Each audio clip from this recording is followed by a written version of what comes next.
بسم اللہ الرحمن الرحیم۔ ابھی جو میں بات کر رہا ہوں آج کی دو تقرریوں پر میں چاہتا ہوں بات کرنا۔ آج جنرل ساحر شمشاد کو جوائنٹ چیف بنا دیا گیا ہے، اس کا فیصلہ ہوا ہے، اور جنرل عاصم منیر صاحب کو آرمی چیف کا فیصلہ ہوا ہے۔ میں اس میں تین باتیں اس موقع پہ کرنا چاہتا ہوں، اور آپ استاد سے خاص طور پہ یہ جو میں نے اس دن بات کی تھی کہ ہمارے افواج میں ریٹ ہے،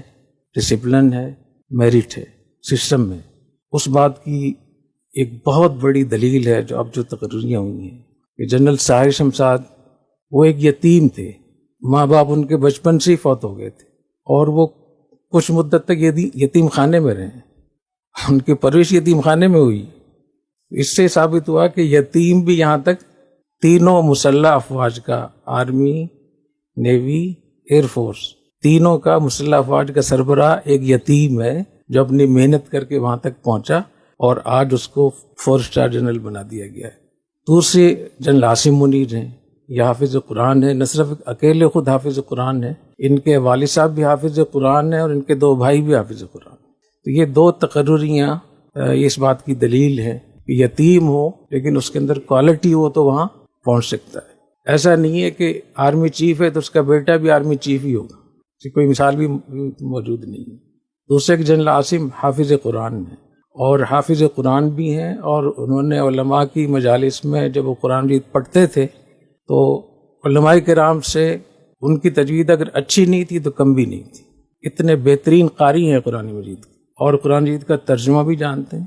اور سیرت سے بھی بہت ان کا تعلق ہے، اور عربی میں بات چیت بھی کر سکتے ہیں۔ تو اس لیے میں یہ سمجھتا ہوں کہ ان چیزوں کا اظہار ہونا چاہیے۔ جو رات دن ہم دوسری چیزیں کرتے ہیں، جو خیر کی باتیں ان کو پھیلانا چاہیے۔ تو ایک تو یہ کہ ہمارے ملک کے لیے، ہماری افواج کے لیے، ہمارے لوگ اس کے لیے قومی سطح پہ، بین الاقوامی سطح پہ یہ 2 تقرریاں اس کے لیے دعا کرنی چاہیے کہ اللہ تعالیٰ اس کے اندر خیر رکھے، اور کوئی بھی اس میں خامی، کمزوری، فتنے کی بات ہو، اللہ تعالیٰ اس کے شر سے ہمیں ہماری حفاظت فرمائے۔ یہ جو میں نے یہ کہا نا کہ ان سے ہماری ملاقاتیں ہوئی ہیں، تو میں یہ بات کہہ رہا ہوں، سنی سنائی بات نہیں ہے۔ جنرل ساحر شمشاد صاحب اتنے خوش اخلاق ہیں، اتنے محنتی آدمی ہیں، اتنے پروفیشنل افسر ہیں کہ اگر آرمی میں چونکہ نظام نہیں ہے لوگوں کو اپنے چیزیں بتانے کا، تو یہ چیزیں ہماری سیکھنے کی چیزیں۔ ریاست مدینہ کا سب سے پہلا سبق جو حضور اکرم صلی اللہ علیہ وسلم نے ہجرت سے پہلے انصار کو بلا کر ان سے عہد لیا مینا میں، ابھی ہجرت نہیں کی تھی آپ نے،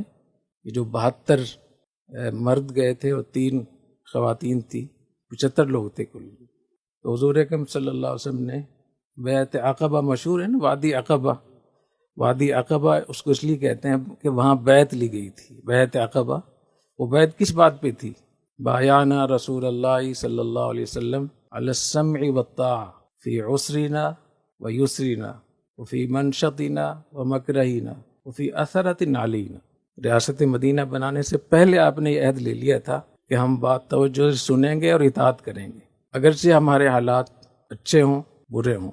فیصلہ ہماری مرضی کے مطابق ہو یا ہماری منشا کے خلاف ہو، تو بھی ہم اطاعت کریں گے۔ وفی اثرۃ علینا، اور اگر ہماری حق تلفی ہو تو بھی اطاعت کریں۔ یعنی جو اثرۃ علینا ہے نا، اثرا اور ایثار میں فرق ہے۔ ایثار کا معنی ہوتا ہے اپنا حق دوسرے کو دینا، اثرا کا معنی ہوتا ہے دوسروں کا حق چھیننا۔ تو حضور اکرم صلی اللہ علیہ وسلم نے مسلمانوں کے اجتماعی نظم کو باقی رکھنے کے لیے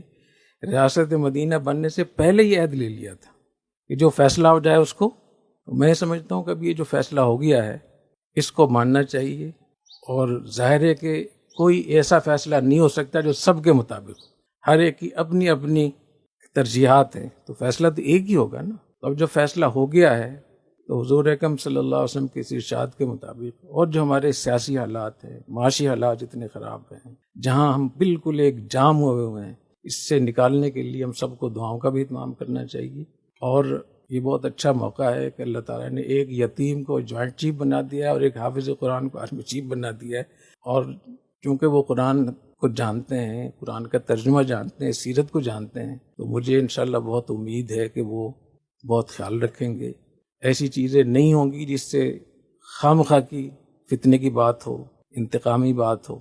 چونکہ ان کو ہم نے سنا ہوا ہے اور کئی بار سنا ہے۔ میں سمجھتا ہوں کاروبار کے حوالے سے بھی بہت اچھی رائے ہے ان کی، اور سفارتکاری کے حوالے سے بھی بہت غیر معمولی ان کے اندر صلاحیت ہے، جتنا ہم نے ان کو دیکھا، ان کی گفتگو سنی ہم نے، چاہے وہ سعودی عرب ہو، چاہے وہ امارات ہو، چاہے وہ ترکی ہو، چاہے وہ یورپ امریکہ کے ممالک ہوں، اور اس وقت ہمیں اسی قیادت کی ضرورت ہے. تو اللہ تعالیٰ ہمیں توفیق عطا فرمائے. سبحانک اللہم و بحمدک، اشہد ان لا الہ الا انت.